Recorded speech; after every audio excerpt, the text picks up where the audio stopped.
Hello, xin chào các bạn đã quay trở lại với kênh của tôi. Hôm nay sẽ là tập 12 của hành trình dẫn dắt Bồ Đào Nha vô địch cùng cúp. Như ở phần 11 chúng ta đã biết đội tôi đã bất bại trong 5 vòng đấu đầu tiên của giải Division 1, còn tại cúp C1 cũng như là siêu cúp quốc gia thì đội tôi cũng đang rất thuận lợi, không có gì khó khăn cả. Và bây giờ bắt đầu phần 12, đội tôi sẽ gặp câu lạc bộ Fulham hiện đang xếp thứ 11 trên bảng xếp hạng. Đây là một câu lạc bộ rất mạnh của nước Anh. Nhìn đội hình của họ là biết những cầu thủ chỉ số cũng khá cao. Nhưng đội tôi đang đạt phong độ gần như là cao nhất nên việc giành chiến thắng là điều bắt buộc. Vẫn như vậy tôi sử dụng đội hình gần như là mạnh nhất của mình. Tuy vẫn có một vài con hàng nhập định nhưng đây cũng được coi như là một đội hình Bồ Đào Nha gần hoàn chỉnh rồi. Giờ chỉ còn thiếu một vài trụ cột như anh Bảy hay là Rafael Leao. Ngay đầu trận tôi yêu cầu các cầu thủ đã tấn công phủ đầu. Nhưng thật bất ngờ khi phút thứ 8 Fulham mới là đội có cơ hội đầu tiên, tiếc là cú sút của họ quá nhẹ. Sau đó thủ môn của tôi đã ném bóng lên nhưng sai địa chỉ và rồi các cầu thủ Fulham lại có cơ hội tấn công tiếp theo. Nhưng cú sút vẫn quá nhẹ, chưa thể làm khó được thủ môn đội tôi. Sau những giây phút chệch chọt, đội tôi đã lấy lại được tinh thần và ép sân ngược trở lại. Hậu vệ đội bạn có một pha sai lầm để giúp cho anh Morata được đối mặt với thủ môn nhưng cú sút thì lại đi chưa chính xác. Phút thứ 22 đội bạn lại có một cơ hội tiếp theo. Tưởng là một pha căng ngang vào trong nhưng không, cầu thủ đội bạn sút luôn vào góc sút này thì quá dễ với thủ môn. Sau đó đội tôi thực hiện một pha phản công nhanh và chỉ với 3 đường chạm bóng đơn giản đã đặt Morata vào thế đối mặt với thủ môn đội bạn. Và không có một sai lầm nào xảy ra, tỷ số là 1-0 cho Bồ Đào Nha.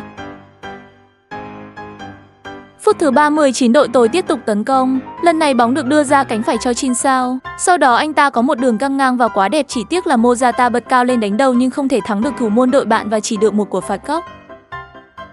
De Jong là người thực hiện cuộc phạt góc này nhưng tiếc là hậu vệ đội tôi đã không thể giành chiến thắng được trong pha không chiến.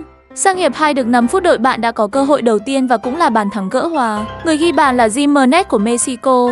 Fulham mạnh đến thế sao, hay do đội tôi đã quá kiêu ngạo trong những chiến thắng vừa qua?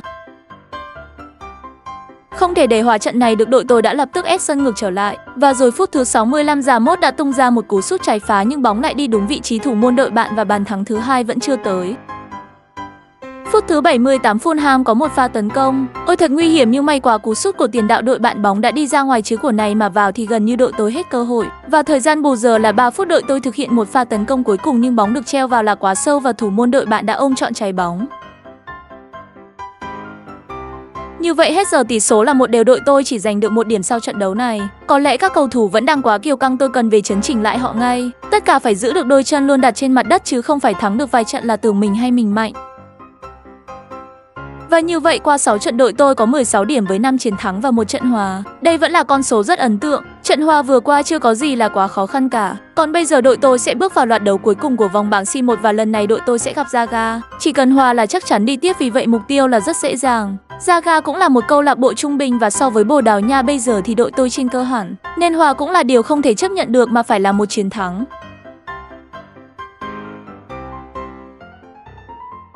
Trận đấu bắt đầu, đội tôi sẽ là đội giao bóng trước trong hiệp 1 này. Và ngay sau cuộc giao bóng toàn đội đã dồn về phần phía sân đội bạn để thực hiện một pha tấn công. Bóng được chuyển xuống đáy biên cho Silva và rồi anh ta dòng một mạch về phía khung thành đội bạn. Sau đó tung ra cú sút chéo góc đẳng cấp mở tỷ số 1-0 cho Bồ Đào Nha ở ngay phút thứ 5 của trận đấu.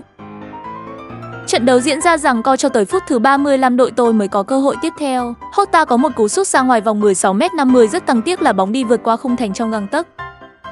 Không lâu sau đó phút thứ 39 hậu vệ đội bạn để mất bóng và rồi tạo điều kiện cho đội tôi phối hợp và dễ dàng ghi bàn thắng nâng tỷ số lên 2-0 nhờ công của Silva.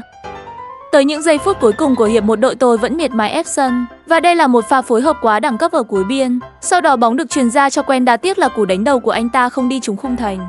Sang hiệp 2 được 3 phút đội tôi đã ngay lập tức có pha tấn công. Người đang cầm bóng là Goncalves, anh ta chuyển vào cho De Jong. Và rồi một pha dứt điểm lạnh lùng nâng tỷ số lên 3-0 của tiền vệ này đã gần như chấm dứt mọi hy vọng của Braga. Và biết trước là một chiến thắng dễ dàng, tôi đã tua đến cuối. Kết quả chung cuộc là 4-0, người xuất sắc nhất trận là Silva, bên cạnh đó Braga còn bị một chiếc thẻ đỏ. Như vậy đội tôi đã chắc chắn tiến vào vòng knock-out của cúp C1. Trong bảng đấu này còn có Barcelona với 7 điểm bằng đội tôi nhưng xếp sau do hiệu số. Và trong vòng knock-out đội tôi sẽ gặp Burnley, lại là một câu lạc bộ nữa tới từ nước Anh. Đây là câu lạc bộ trong mấy năm gần đây liên tục xuống hạng và lên hạng không biết mệt mỏi nhưng nhìn chung là đối thủ dễ ăn cho đội tôi rồi, hi hi. Sau đó tôi ra thị trường chuyển nhượng thì thấy thủ môn Costa của Bồ Đào Nha. Đây là thủ môn chính của đội tuyển quốc gia, vì vậy tôi mua luôn con hàng này đang là chỉ số 79. Tiếc nhì nếu lên được 80 thì phẩm chất vàng vẫn đẹp hơn. Và rồi ngay lập tức ở trận đấu sau tôi đã tung thủ môn Costa bắt chính luôn. Và bây giờ tôi đang giữ trong tay 3 thủ môn và khả năng cao sẽ không mua thêm thủ môn nào nữa. Ba ông là đủ chơi rồi. Và bây giờ tôi sẽ bước vào vòng đấu thứ 7 của giải Division 1 gặp Everton. Câu lạc bộ đang xếp ngay vị trí thứ 2 của bảng xếp hạng. Và đây sẽ là cơ hội để tôi nới rộng khoảng cách với các đối thủ bám đuổi phía sau. Trận đấu bắt đầu, ngay phút thứ 6 đội tôi đã có pha tấn công đầu tiên. Bóng được chuyền trong và liên tục là những pha phối hợp nhưng điểm chạm cuối cùng vẫn chưa hoàn hảo. Cơ hội cứ thế mà trôi qua. Tới phút thứ 26 đường tấn công từ phía bên phải và đường chuyền nhanh vào trong cho Morata. Tiếc là cú sút của tiền đạo này bóng đã chạm ra mép ngoài của cột dọc. Với quyết tâm giành chiến thắng nên đội tôi liên tục ép sân và rồi thủ môn đội bạn đã mắc một sai lầm giúp cho Ramos có cơ hội rất tốt. Nhưng chả hiểu trong pha này anh ta làm cái gì mà lại không sút thẳng bóng vào lưới trống mà lại thực hiện một đường căng ngang sang. Và rồi Morata trong tư thế sút rất khó đã không thể ghi bàn được. Thực sự của này chỉ biết lại các bố thôi chứ không biết nói gì hơn cả. Chắc có tỷ đố bạn ở đây rồi anh em ạ. Tới phút thứ 37 Zambo đã rất nhanh cướp bóng lại từ hậu vệ đội bạn và thực hiện một pha sộc thẳng về phía khung thành rồi tung ra cú sút như trời giáng mở điểm cho Bồ Đào Nha. Tỷ số là 1-0. Tới giây phút cuối cùng của hiệp một bóng được chuyển ra cánh phải Zambo chuyền vào trong cho Morata. Trong tư thế rất thoáng anh ta không sút luôn mà tiếp tục chuyền vào cho Ramos. Trong thế rất thoải mái Ramos đã tung ra cú sút chày lưới tỷ số là 2-0 cho đội tôi. Qua hiệp 2 đội bạn đã chơi quyết tâm hơn và liên tục có những pha tấn công nhưng những cú sút là quá nhẹ. Và rồi họ đã phải trả giá khi phút thứ 64 hậu vệ đội bạn đã để mất bóng và giúp cho đội tôi có một pha tấn công.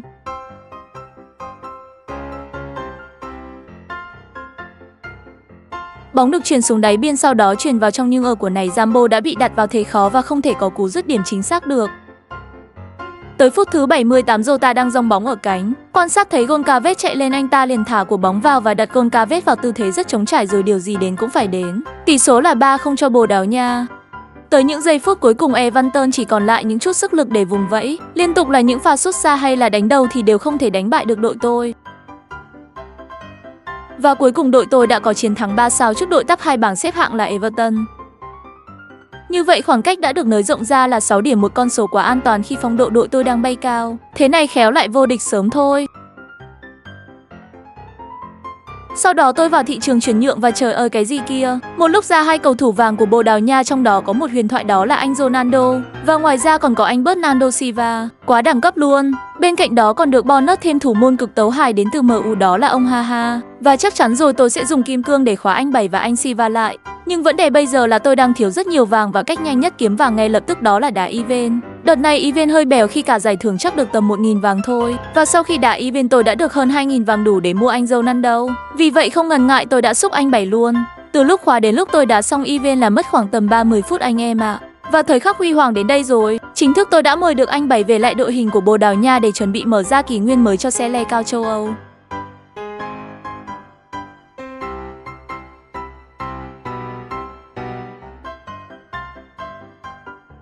Và trong những trận đá event tôi còn mở được khứa đi át nữa nhưng không thể nào mua được vì không có vàng. Và rồi tôi liền thay cặp bạn thân ở đội tuyển Bồ Đào Nha vào đó là anh Jota và anh Bảy để đá cặp với nhau trên hàng tiền đạo.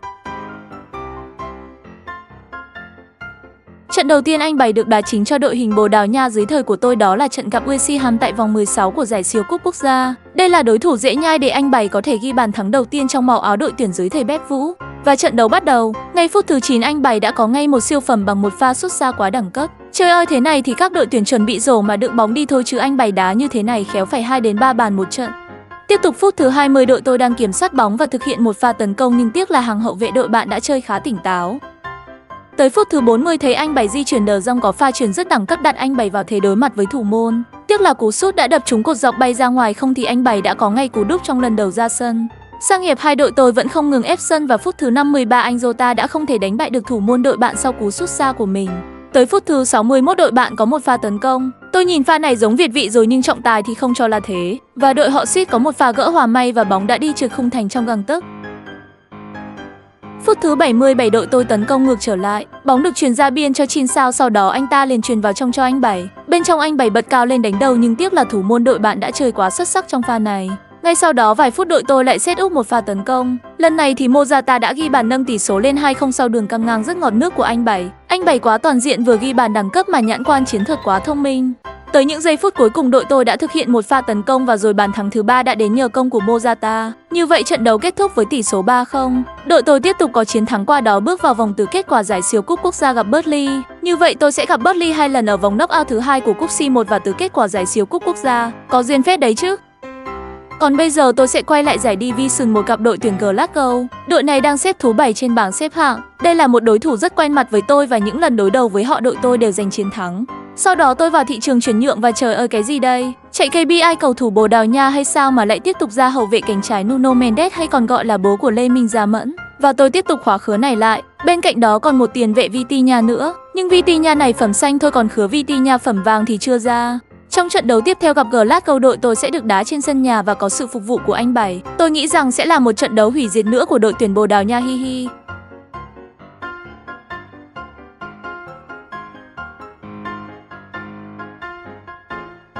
Đúng như vậy, sau pha giao bóng đội tôi đã dồn ép lên tấn công và cái gì kia. Đội bạn chơi rất xấu khi có pha sọt bóng khiến tiền đạo ra mốt đội tôi bị chấn thương ngay ở phút thứ 4 của trận đấu.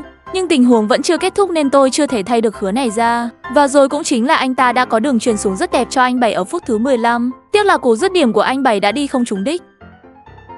Tới phút thứ 21 của trận đấu, hậu vệ đội bạn đã chơi thiếu cảnh giác, qua đó giúp cho Dalot cướp được bóng rồi sộc thẳng về phía khung thành. Tiếc là góc sút quá hẹp để có thể đánh bại được thủ môn đội bạn.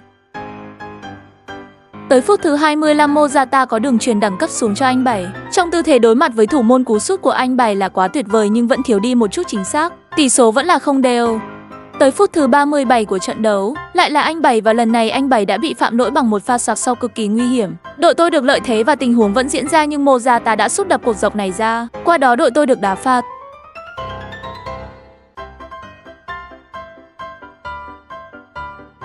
Cú sút phạt của anh Bảy rất mạnh, tiếc là bóng đã không thể đi qua được hàng rào và bật ra. Sau đó đội tôi tiếp tục thực hiện pha tấn công nhưng bất thành. Tới những giây phút cuối cùng của hiệp 1, đội tôi lại có một cơ hội nữa. Lần này thì kết quả đã khác, Morata có một pha sút xa đẳng cấp khiến thủ môn đội bạn bó tay. Bóng tiếp tục chạm vào sáng ngang nhưng lần này đã bay vào lưới. Tỷ số được mở 1-0 cho Bồ Đào Nha. Tới phút thứ 50 của trận đấu, lại là Morata được đặt vào thế đối mặt với thủ môn đội bạn và không có sai lầm nào xảy ra với tiền đạo này. Tỷ số là 2-0 cho đội tôi.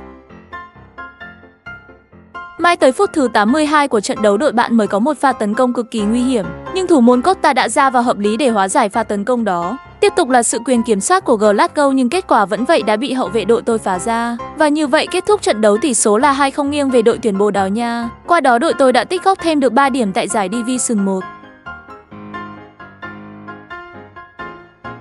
Và qua 8 lượt trận, đội tôi đã có 22 điểm, vẫn giữ được khoảng cách 6 điểm so với đội xếp thứ 2 là Everton. Trong trận đấu tiếp theo, đội tôi sẽ gặp Burnley tại vòng 2 của cúp C1. Sau đó tôi lại vào kiểm tra thị trường chuyển nhượng và cái đéo gì đây? Lại một cầu thủ phẩm chất vàng nữa của Bồ Đào Nha, đó là Neves. Trời ơi, tôi lại phải tốn 26 kim cương để giữ chân cầu thủ trong vòng 2 ngày. Tôi khổ quá đi, mà lúc có vàng thì không khứa nào ra, lúc không có vàng thì ra dồn dập thế này thì ai mà chịu được. Và event thì đã hết rồi nên bây giờ tôi sẽ đi đá những trận đấu thuộc biên chế giải đấu để kiếm vàng thôi. Và đối thủ lần này khá yếu nên tôi cũng cho một vài trụ cột nghỉ ngơi như anh Jota hay là tiền đạo Ramos. Qua đó thì thay một vị trí tiền đạo khác, đó là Guedes vào sân. Burnley không phải đối thủ dễ nhai khi ngay đầu hiệp 1 họ đã ép sân đội tôi và phút thứ 12 họ có cú dứt điểm đầu tiên. May mà cú dứt điểm hơi nhẹ nên không có gì nguy hiểm. Sau đó đội tôi định thực hiện một pha phản công nhanh nhưng không được và bị phản tác dụng ngược lại khi giúp đội bạn có một pha tấn công tiếp theo. Lần này thì kết quả đã khác khi tiền đạo đội bạn dứt điểm quá đẳng cấp. Tỷ số 1-0 cho Burnley, quá nguy hiểm rồi anh em ơi. Tới phút thứ 23 sau bàn thua, đội tôi đã lập tức dồn ép đội bạn ngược trở lại và liên tục là những pha phối hợp ăn ý. Đây là một tình huống dứt điểm quá tinh tế đến từ vị trí của De Jong, phải gọi là cực kỳ đẳng cấp. Sau pha dứt điểm này tỷ số là 1-1, trận đấu lại được đưa về vạch xuất phát. Sau đó đội tôi tiếp tục tấn công. Phút thứ 30 tỷ số đã là 2-0 sau đường chuyền đẳng cấp của Goncalves và người dứt điểm ghi bàn đó là Quenda. Tới phút cuối của hiệp 1, đội tôi lại có một pha tấn công tiếp theo và tỷ số là 3-1 sau pha chạy chỗ dứt điểm quá đẳng cấp của anh Bảy. Một màn lật kèo kinh điển ngay trong hiệp 1 đến từ đội tuyển Bồ Đào Nha. Sang hiệp 2 ở phút thứ 50, anh Bảy đang đứng trước của đá phạt nhưng lần này anh Bảy đã lựa chọn phối hợp với các đồng đội của mình và kết quả là bàn thắng thứ 4 nhờ công của trung vệ Inacio. Như vậy đội tôi đã gần như chắc chắn có chiến thắng trong tay rồi. Sau khi có bàn thắng thứ tư, đội tôi chơi khá chủ quan, qua đó giúp cho Burnley có bàn thắng thứ hai của mình ở phút thứ 60. Không thể chủ quan được, đội tôi đã chủ động chơi lùi sâu và bảo toàn được kết quả cho tới cuối trận. Tỷ số chung cuộc là 4-2. Như vậy đội tôi đã tiến vào vòng knock-out thứ 3 của cúp C1 gặp Inter Milan. Đây là một đối thủ cực mạnh với hàng phòng ngự trứ danh đẳng cấp của thế giới chứ không riêng gì giải Ý. Vì vậy tôi cần phải có sự chuẩn bị kỹ cho trận đấu này. Còn bây giờ đội tôi sẽ gặp Real Sociedad, đội đang xếp thứ 8 trên bảng xếp hạng. Lần này tôi vào xem thị trường chuyển nhượng thì không có thêm ông Bồ Đào Nha nào cả. Tôi lại cảm thấy khá may mắn, chứ không thì lại mất 26 kim cương rồi. Sau đó tôi thay một vài vị trí để giúp họ nghỉ ngơi, vì ở giải Division 1 đội tôi cũng đang có một vị trí khá an toàn rồi. Và trận đấu bắt đầu, đội tôi sẽ là đội giao bóng trước trong hiệp 1 này cũng như bảo vệ khung thành phía tay trái. Và ngay sau pha giao bóng, đội tôi đã có tình huống tấn công đầu tiên và thật bất ngờ khi đó cũng là bàn thắng mở điểm cho trận đấu này nhờ công của tiền vệ tấn công Hertha. Quá nhanh và quá nguy hiểm anh em ạ, tỷ số là 1-0 cho Bồ Đào Nha. Phút thứ 21, De Jong đang đứng trước của đá phạt, anh ta liền thực hiện một pha đá phạt theo bài chuyền sệt vào trong. Lập tức Morata tung ra cú sút, tiếc là bóng đã chạm vào xà ngang bay ra ngoài, không thì tỷ số đã là 2-0. Tới phút thứ 32 của trận đấu, đội bạn có pha tấn công ngược trở lại nhưng đã bị hậu vệ đội tôi ngăn cản một cách dễ dàng. Sang tới hiệp 2 được 3 phút, đội tôi đã có một pha tấn công nguy hiểm. Bóng được truyền vào cho anh Jota nhưng đã bị hậu vệ rồi bạn cản lại. May mà Morata đã tiếp ứng kịp thời rồi tung ra cú sút trái phá nâng tỷ số lên 2-0 cho đội tôi.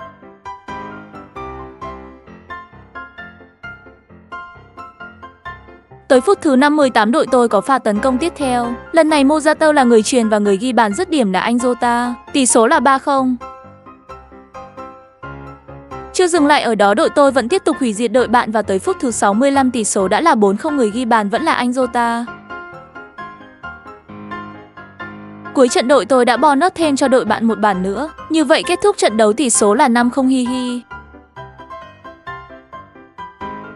Sau chiến thắng này, đội tôi có 25 điểm sau 9 trận. Bám ngay sau vẫn là Everton với khoảng cách 6 điểm và với khoảng cách này thì cũng không có gì đáng lo ngại lắm. Đây mới là trận đấu quan trọng này khi đội tôi sẽ phải gặp Inter Milan ở vòng đấu thứ 3 của cúp C1. Đây là một đội bóng rất khó chịu, vì vậy tôi tung ra đội hình mạnh nhất mà mình đang sở hữu với những con hàng nhập tịch chất lượng như De Jong, Morata hay Zambo.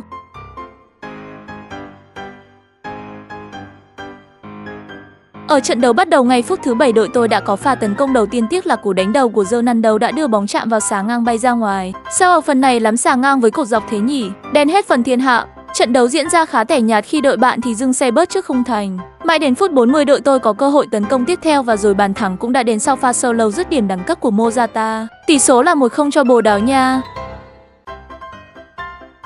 Mãi cho tới phút thứ 75 của hiệp 2, đội tôi mới có pha tấn công tiếp theo. Anh Jota đang cầm bóng và dốc xuống ở biên trái, sau đó xộc thẳng vào trong và dứt điểm ghi bàn. Một pha đi bóng quá đẳng cấp của anh Jota. Tỷ số là 2-0 cho Bồ Đào Nha.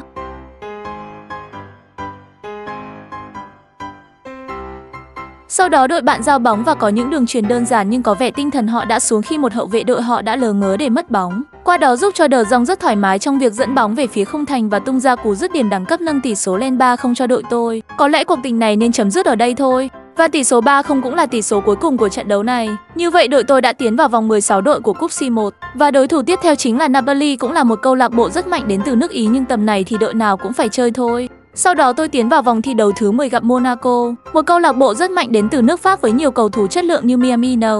Nhưng với phong độ hiện tại thì đội tôi được đánh giá cửa trên là cái chắc. Vì vậy chiến thắng là mục tiêu tôi đã đề ra cho toàn đội.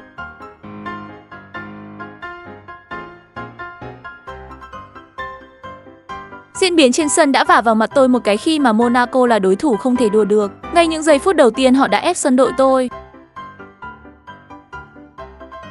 Đây là quả phạt góc may và hậu vệ của tôi đã phá ra, tiếc là không có cú phản công nào. Vừa nói xong câu thì hậu vệ đội bạn có một đường truyền sai địa chỉ, qua đó giúp đội tôi tấn công ngược trở lại. Bóng đang được triển khai ở phía cánh phải, người đang cầm bóng đó là anh Jota với tốc độ chạy xé gió. Sau đó anh ấy truyền vào cho anh Bảy, bên trong anh Bảy bật cao lên đánh đầu, tiếc là cú đánh đầu đã đi đúng vào vị trí thủ môn đội bạn. Diễn biến trận đấu đang rất nhanh khi hết đội bạn tấn công lại đến đội tôi. Và sau pha phá bóng lên của thủ môn đội bạn không tốt đã tạo điều kiện cho đội tôi thực hiện một pha tấn công tiếp theo. Lần này cú dứt điểm tin của anh Bảy đơn giản là không thể cản phá nổi. Tỷ số được mở 1-0 cho Bồ Đào Nha. Tới phút thứ 40 đội bạn lập tức có pha phản công và trời ơi cái gì đây, một pha cứa lòng cực đẹp đến từ vị trí tiền vệ của Monaco, đó là Camaza người Ghana. Một pha dứt điểm quá đẳng cấp để những thủ môn đẳng cấp thế giới khéo còn phải bó tay. Sang hiệp 2 đội tôi đã lấy lại được thế trận và ép sân đội bạn. Hậu vệ đội bạn có pha xử lý ngớ ngẩn giúp anh Bảy cướp lại bóng và dứt điểm nâng tỷ số lên 2-1 cho đội tôi. Đúng là gót có khác luôn xuất hiện những lúc đội gặp khó khăn. Phút thứ 64 đội tôi có tình huống tấn công tiếp theo và rồi bóng được chuyền vào trong. Anh Bảy bật cao hơn tất cả để đánh đầu nâng tỷ số lên 3-1. Anh Bảy ơi, anh quá điên rồi. Tới phút thứ 83 đội tôi có một pha phản công nhanh và anh Bảy đã tung ra một cú sút từ xa phải gọi là siêu của siêu phẩm chứ không đơn giản là siêu phẩm nữa. Tỷ số là 4-1 cho Bồ Đào Nha. Và như vậy trận đấu kết thúc, đội bạn đã ghi thêm được một bàn nữa nhưng vẫn thua với tỷ số 4-2. Qua đó đội tôi càng xây chắc ngôi vị nhất bảng với 28 điểm, khoảng cách vẫn là 6 điểm với Everton. Đội này bám dai thật đấy. Bây giờ đội tôi sẽ bước vào trận tứ kết quả siêu cúp quốc gia gặp Burnley. Đội đã thua tôi ở cúp C1 và vào thị trường chuyển nhượng tôi chưa thấy có thêm ông Bồ Đào Nha nào cả. Thật may mắn hi hi, nhưng tôi đã đủ vàng để mua một cầu thủ và đó là hậu vệ cánh trái Nuno Mendes. Tôi mua vị trí hậu vệ trước là vì đội tuyển Bồ Đào Nha đang có hàng hậu vệ khá mỏng. Vì vậy cần gia cố thêm, còn vị trí tiền vệ tiền đạo đều rất đông rồi. Và không có gì lạ khi tôi tung Mendes vào sân ngay từ đầu để gặp Burnley trong trận tứ kết siêu cúp quốc gia. Đây sẽ là một trận đấu khá quan trọng để anh ấy có thể chứng minh bản thân mình đủ đẳng cấp để đá tại đội tuyển quốc gia. Người đã từng bỏ túi rất nhiều tiền đạo đẳng cấp như Lê Minh, Gia Mẫn hay Saka. Ngay phút thứ 6 đội tôi có pha tấn công đầu tiên và suýt nữa là bàn thắng mở điểm sau cú đánh đầu cực nguy hiểm của Chin Sao, nhưng thủ môn đội bạn còn đẳng cấp hơn. Sau đó đội tôi được hưởng một cuộc phạt góc, người thực hiện là De Jong. Bóng được chuyền vào Inacio, ông bật cao lên đánh đầu mở tỷ số 1-0 cho Bồ Đào Nha ngay ở phút thứ 8 của trận đấu. Phút thứ 13 đội bạn có một quả đá phạt nhưng cú đá phạt là quá nhẹ. Và sau đó tới phút thứ 17 của trận đấu đội tôi đang thực hiện pha tấn công ở cánh trái. Bóng được chuyền vào trong rất đẹp, Morata bật cao lên đánh đầu, tiếc là bị thủ môn đội bạn bắt bài.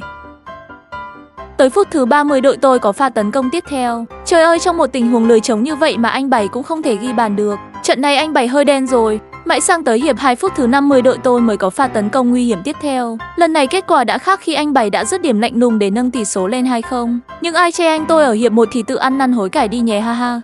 Sau bàn thua thứ 2 đội bạn đã dồn lên tấn công và suýt nữa họ có bàn rút ngắn tỷ số. May mà thủ môn đội tôi chơi khá tỉnh táo để cản phá lại cú sút đó. Tới phút thứ 66 đội tôi có một pha tấn công tiếp theo. Tiếc là cú sút của Morata đã không thể đánh bại được thủ môn đội bạn. Sau đó đội tôi được hưởng của phạt góc, người thực hiện vẫn là De Jong. Anh Bảy lần này đã không thể đánh đầu được nhưng tình huống vẫn chưa kết thúc. Sau những pha bóng lập bập thì bóng tới chân của Cancelo. Hậu vệ này đã tung ra cú dứt điểm ngay lập tức nhưng cú sút là quá hiền, vì vậy bàn thắng thứ 3 vẫn chưa tới với đội tôi. Tới những phút cuối cùng của hiệp 2 đội tôi vẫn không tha cho đội bạn và lần này người dứt điểm là anh Bảy nhưng cú dứt điểm đi chưa chính xác. Và kết thúc trận đấu tỷ số là 2-0, như vậy đội tôi đã đánh bại Burnley lần thứ 2 ở 2 giải đấu C1 và siêu cúp quốc gia. Như vậy đội tôi đã tiến vào bán kết quả siêu cúp quốc gia gặp Brighton, một đối thủ đến từ nước Anh cũng khá mạnh. Và như vậy phần 12 của hành trình dẫn dắt Bồ Đào Nha đến đây là kết thúc. Hẹn anh em vào những phần tiếp theo trong vài ngày tới nhé, bye bye và hẹn gặp lại.